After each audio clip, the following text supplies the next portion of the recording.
Hello everyone, here we are. We're going to get going with Ezekiel 13, okay? And I hope that you are remembering what we've already seen from Ezekiel, okay? Let me just get this adjusted where I like it. Okay, here we go. The word of the Lord came to me, Ezekiel. Son of man, prophesy against the prophets of Israel who are now prophesying. Say to those who prophesy out of their own imagination, hear the word of the Lord. This is what the sovereign Lord says. Woe to the foolish prophets who follow their own spirit and have seen nothing. Your prophets, Israel, are like jackals among ruins. You have not gone up to the breaches in the wall to repair it for the people of Israel so that it will stand firm in battle on the day of the Lord. Their visions are false and their divinations a lie. Even though the Lord has not sent them, they say, the Lord declares, and expect him to fulfill their words. Have you not seen false visions and uttered lying divinations when you say, the Lord declares, though I have not spoken? Therefore, this is what the sovereign Lord says. Because of your false words and lying visions, I'm against you, declares the sovereign Lord. My hand will be against the prophets who see false visions and utter lying divinations. They will not belong to the council of my people or be listed in the records of Israel, nor will they enter the land of Israel. Then you will know that I am the sovereign Lord. Because they lead my people astray, saying peace when there is no peace, and because when a flimsy wall is built, they cover it with whitewash.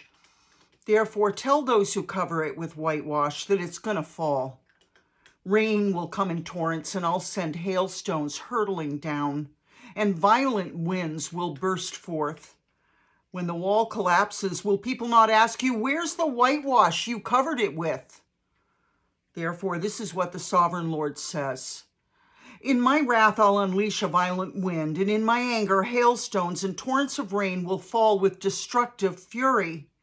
I'll tear down the wall you've covered with whitewash and will level it to the ground so that its foundation will be laid bare.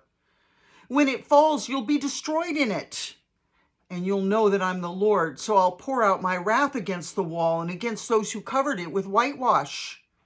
I will say to you, the wall is gone, and so are those who whitewashed it. Those prophets of Israel who prophesied to Jerusalem and saw visions of peace for her when there was no peace, declares the sovereign Lord. Now, son of man, set your face against the daughters of your people who prophesy out of their own imagination. You know what this reminds me of? It reminds me of the false prophets that kept saying, Trump is destined to win. No matter what happens, Trump's going to win. And then he didn't win. And those are false prophets. We're not to listen to them anymore.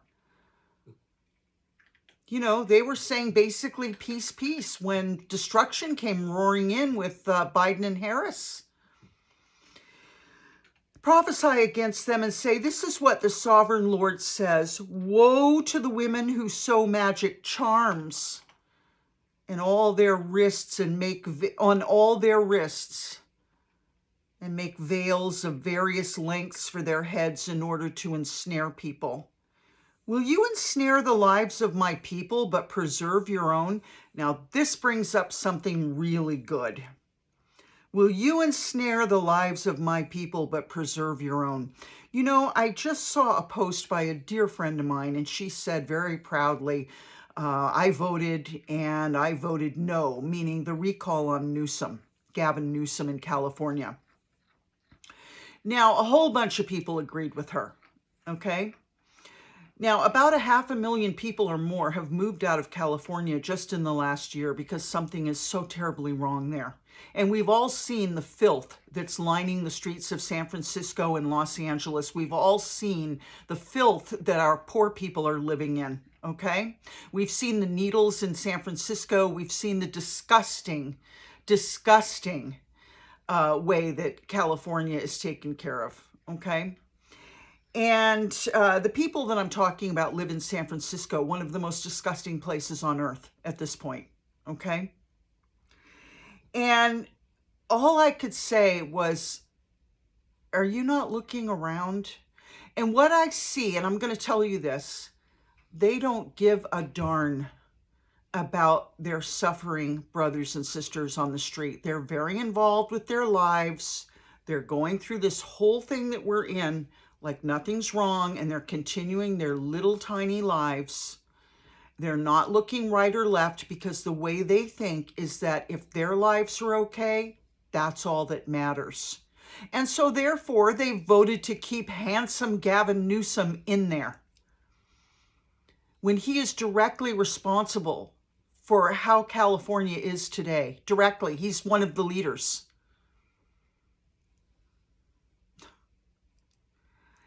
And this is what I think of when I see this right here. Will you ensnare the lives of my people but preserve your own? In other words, I'm going to vote for Newsom so that you guys can keep living in filth while I go about my little trip-trappy life not giving a crap about you. I'm going to save my own life, and I don't care if you live in filth. I don't care what the conditions are here. I'm telling you, I've been walking around for an hour feeling like crying, and I basically rebuked them, and I was received. Because you can't deny what's going on in California. And, to just keep voting in sickness because it's familiar. I know change is daunting, but come on. That's exactly, when you vote for someone like Newsom to stay in office, you're voting for the oppression that you're seeing all around you or that you're not seeing. So, bear with me if you're somebody that voted for Gavin Newsom. You're not looking around and you're not giving a crap about your brother. You're ensnaring the lives of others, but preserving your own. God hates that. He hates it. You're supposed to be looking at the truth and you're supposed to be caring. You've profaned me among my people for a few handfuls of barley and scraps of bread. By lying to my people who listen to lies, you've killed those who should not have died and have spared those who should not live. And there you have it. Someone like Newsom barely deserves breath with how he's treated millions of people. And so many of those people are dying on the streets. And God's saying they shouldn't have died. Gavin Newsom needs to be recalled. Anybody who's leading San Francisco, California right now needs to get out of office, and new people need to come in that give a crap about other human beings and the mess that's there. The whole world is watching. The whole world is looking at California with pity because they can't save themselves because they keep voting in people like Newsom. All right, rant over, okay? But I've been like almost in tears over this for the last hour. I just find it hard to believe that people shut their eyes against suffering just as long as their little piddly life is okay. And believe me, their lives are piddly in the face of the Lord. Therefore, this is what the sovereign Lord says. I'm against your magic charms with which you ensnare people like birds, and I'll tear them from your arms. I'll set free the people that you ensnare like birds. I'll tear off your veils and save my people from your hands, and they'll no longer fall prey to your power. Then you'll know that I'm the Lord, because you disheartened the righteous with your lies. There could be a homeless person more righteous than we are. God weighs the hearts. Because you disheartened the righteous with your lies when I had brought them no grief. In other words, the Lord's not putting them in homeless camps. And because you encourage the wicked not to turn from their evil ways and so save their lives. So basically, when you keep Newsom in there, you're killing him. He's going to end up in hell because you're enabling it. You're enabling vicious, hateful, unloving behavior towards your brothers and sisters. As much as you try to not look at them, therefore, you'll no longer see false visions or practice divination. I'll save my people from your hands, and then you'll know that I am the Lord. Ezekiel 14. Some of the elders of Israel came to me and sat down in front of me. Then the word of the Lord came to me, Son of man, these men have set up idols in their hearts and put wicked stumbling blocks before their faces. Should I let them inquire of me at all?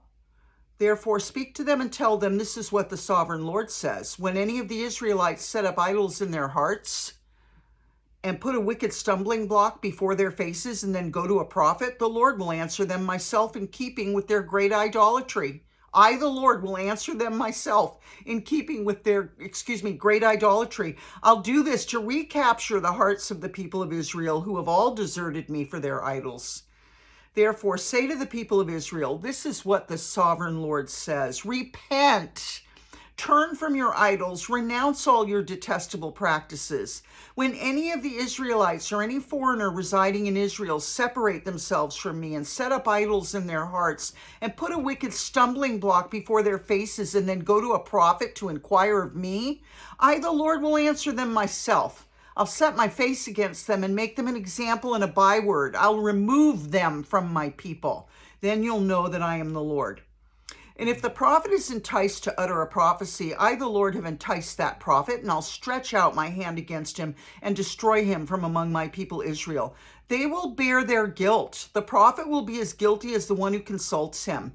Then the people of Israel will no longer stray from me, nor will they defile themselves anymore with all their sins. They will be my people, and I will be their God, declares the sovereign Lord. The word of the Lord came to me, Son of man, if a country sins against me by being unfaithful, and I stretch out my hand against it to cut off its food supply, and send famine upon it, and kill its people and their animals, even if these three men, Noah, Daniel, and Job, were in it, they could save only themselves by their righteousness, declares the sovereign Lord. Or if I send wild beasts through that country and they leave it childless and it becomes desolate so that no one can pass through it because of the beasts. As surely as I live, declares the sovereign Lord, even if these three men were in it, they could not save their own sons or daughters. They alone would be saved, but the land would be desolate. That just shows you that wild beasts eat kids. They eat children, okay? Because he's saying there'd be no children left in the land. Leave it childless, he said, or if I send wild beasts through that country and they leave it childless. Or if I bring a sword against that country and say, let the sword pass through the land and kill its people and their animals. As surely as I live, declares the sovereign Lord, even if these three men were in it, they could not save their own sons and daughters. They alone would be saved. Or if I send a plague into that land and pour out my wrath on it through bloodshed, killing its people and their animals. As surely as I live, declares the sovereign Lord, even if Noah, Daniel, and Job were in it, they could save neither son nor daughter. They would save only themselves by their righteousness. Boy, that's scary. I'm thinking, geesh, I'm not righteous like Job or Daniel or Noah. I don't even think I'd be saved. I am saved, but you know what I mean? That's so scary. For this, I guess really the picture is that the land is just desolate of any good people. Let's remember that King Solomon said, I looked through 1,000 men, I only found one righteous. I looked through 1,000, or a lot of women. I don't know if he said 1,000. I couldn't find one righteous woman. That's so shameful. For this is what the sovereign Lord says, how much worse will it be when I send against Jerusalem my 4 dreadful judgments, sword and famine and wild beasts and plague. And that's exactly what's going to happen in the end. It's written to kill its men and their animals, yet there will be some survivors, sons and daughters, who will be brought out of it. They will come to you, and when you see their conduct and their actions, you will be consoled regarding the disaster I've brought on Jerusalem. Every disaster I've brought on it, you will be consoled when you see their conduct and their actions, for you will know that I've done nothing in it without cause, declares the sovereign Lord. Gosh, Ezekiel 15, the word of the Lord came to me, Son of man, how is the wood of a vine different from that of a branch from any of the trees in the forest? Is wood ever taken from it to make anything useful? Do they make pegs from it to hang things on? And after it's thrown on the fire as fuel and the fire burns both ends and chars the middle, is it then useful for anything? If it was not useful for anything when it was whole, how much less can it be made into something useful when the fires burned it and it's charred? Therefore, this is what the sovereign Lord says: as I've given the wood of the vine among the trees of the forest as fuel for the fire, so will I treat the people living in Jerusalem. I'll set my face against them. Let's remember why he's mad. Child sacrifice. Although they have come out of the fire will yet consume them. And when I set my face against them, you'll know that I'm the Lord. I'll make the land desolate because they've been unfaithful, declares the Lord. Okay, last one. Ezekiel 16. The word of the Lord came to me: Son of man, confront Jerusalem with her detestable practices and say, this is what the sovereign Lord says to Jerusalem. Your ancestry and birth were in the land of the Canaanites. Your father was an Amorite and your mother a Hittite. On the day you were born, your cord was not cut, nor were you washed with water to make you clean, nor were you rubbed with salt or wrapped in cloths. No one looked on you with pity or had compassion enough to do any of these things for you. Rather, you were thrown out into the open field, for on the day you were born, you were despised.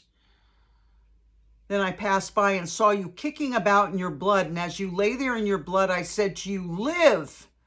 I made you grow like a plant of the field. You grew and developed and entered puberty. Your breasts had formed and your hair had grown, yet you were stark naked. Later I passed by, and when I looked at you and saw that you were old enough for love, I spread the corner of my garment over you and covered your naked body. I gave you my solemn oath and entered into a covenant with you, declares the sovereign Lord, and you became mine. I bathed you with water and washed the blood from you and put ointments on you. I clothed you with an embroidered dress and put sandals of fine leather on you. I dressed you in fine linen and covered you with costly garments. I adorned you with jewelry.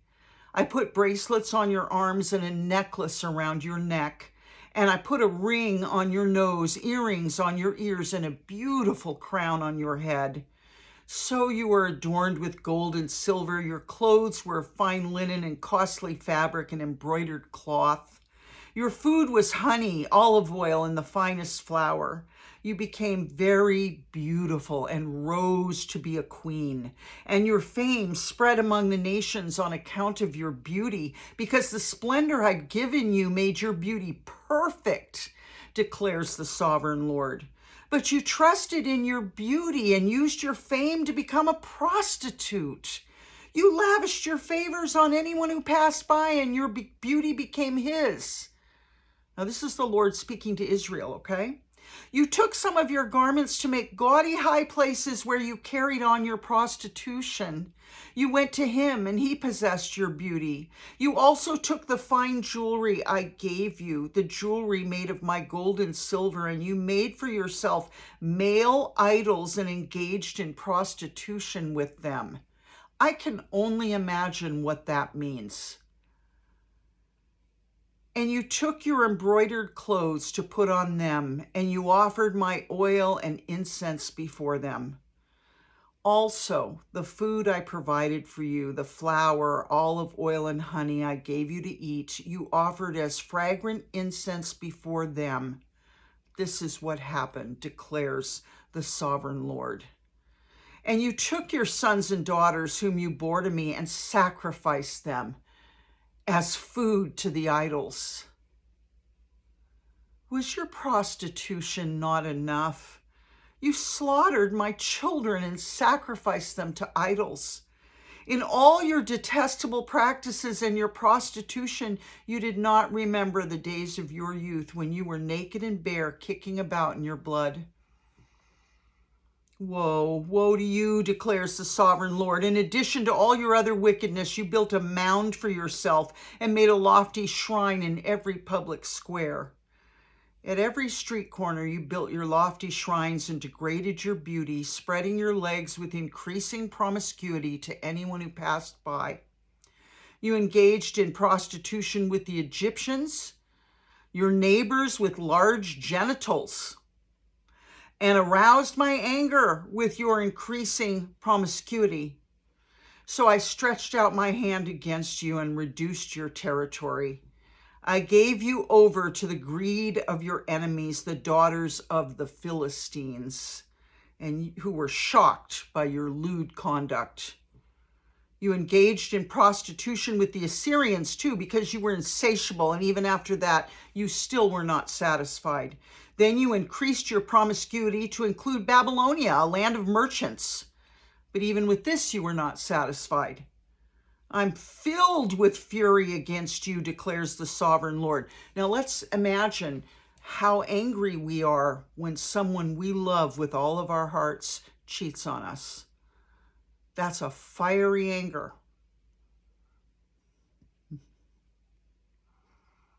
I'm filled with fury against you, declares the sovereign Lord. When you do all these things acting like a brazen prostitute, when you built your mounds at every street corner and made your lofty shrines in every public square, you were unlike a prostitute because you scorned payment. You adulterous wife, you prefer strangers to your own husband. All prostitutes receive gifts, but you give gifts to all your lovers, bribing them to come to you from everywhere for your illicit favors. So in your prostitution, you're the opposite of others. No one runs after you for your favors. You're the very opposite, for you give payment, and none is given you. Therefore, you prostitute, hear the word of the Lord. This is what the sovereign Lord says. Because you poured out your lust and exposed your naked body in your promiscuity with your lovers, and because of all your detestable idols, and because you gave them your children's blood, therefore I'm going to gather all your lovers with whom you found pleasure, those you loved as well as those you hated. I will gather them against you from all around and will strip you in front of them, and they will see you stark naked. I will sentence you to the punishment of women who commit adultery and who shed blood. I'll bring on you the blood vengeance of my wrath and jealous anger. So killing his children, the Lord's children, reminds me of men who tell me how hurt they were when a woman aborted their child. I've heard that story over and over. I mean, please don't think that men don't have feelings about the child that's theirs.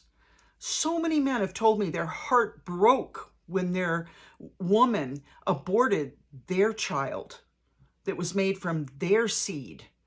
Okay? So that's the kind of hurt and anger and fury that we're seeing here, because not only has she cheated, but then she's destroyed and killed the children.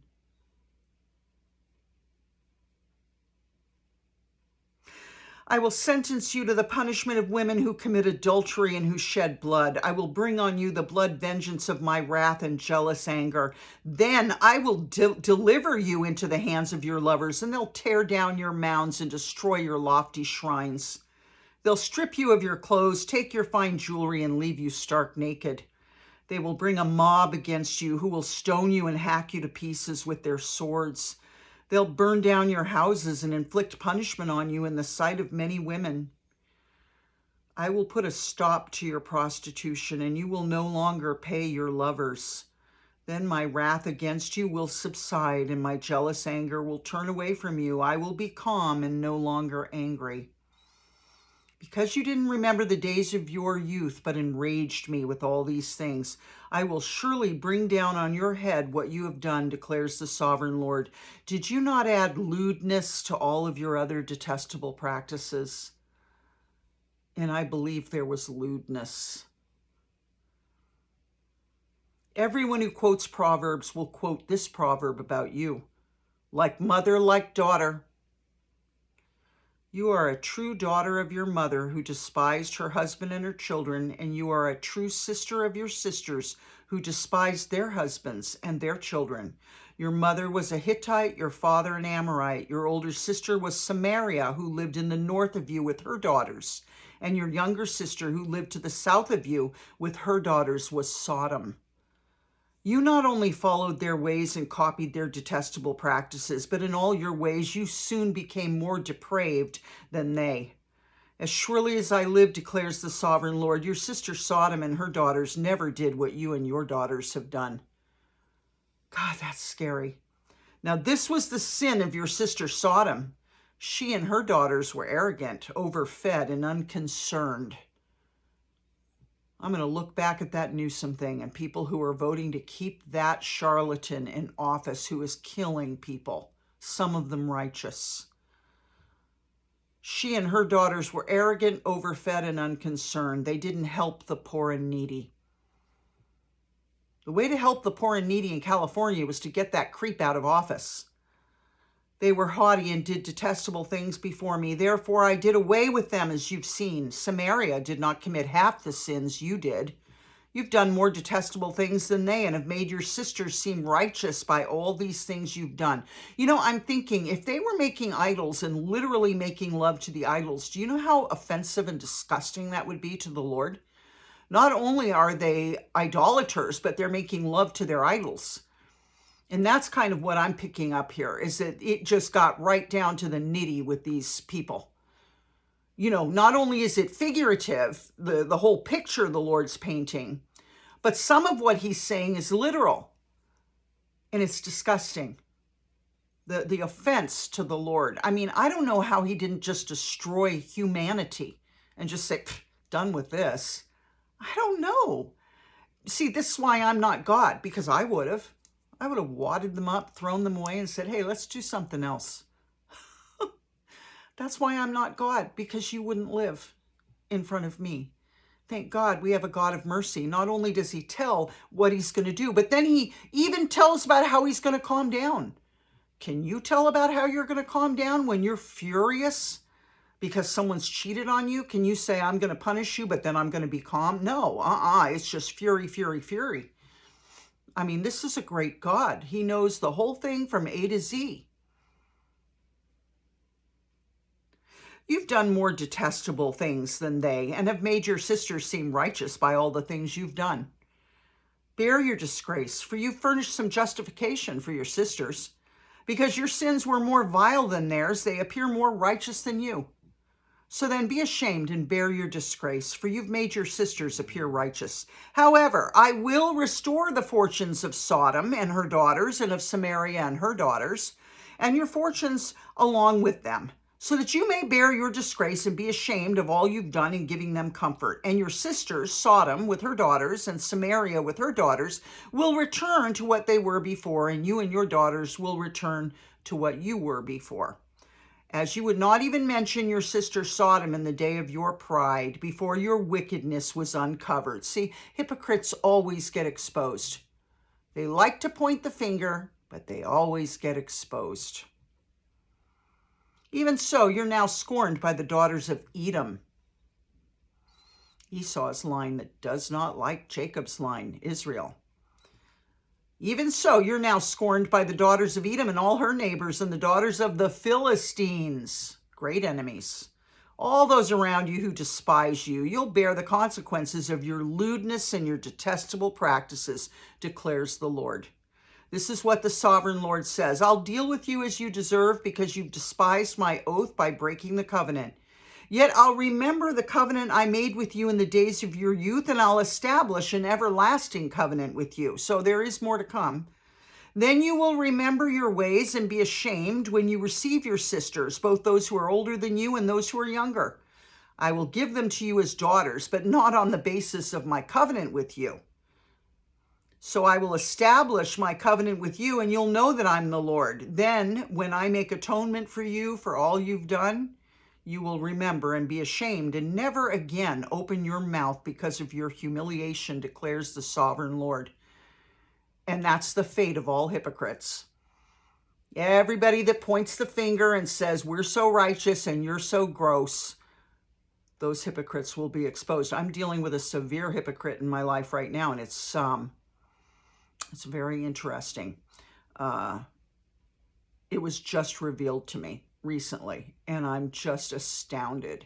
Anyway, I'll get through it with the Lord. The Lord is so gracious. He's still going to restore them even after they've hurt him, because you know what? The Lord is faithful. The Lord is faithful, even if not just to his very self, but he is faithful to us too. I love you very much. Thank you for listening to my Gavin Newsom rant. That's how I really feel. It hurts me. And like I say, I've been depressed for an hour over it, because I just think about the filth in California.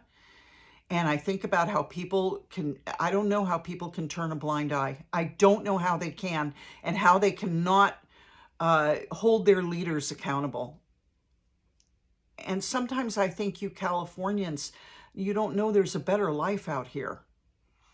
God, I mean, living in a state that's that shameful. And I love California, but I'm not loving her right now.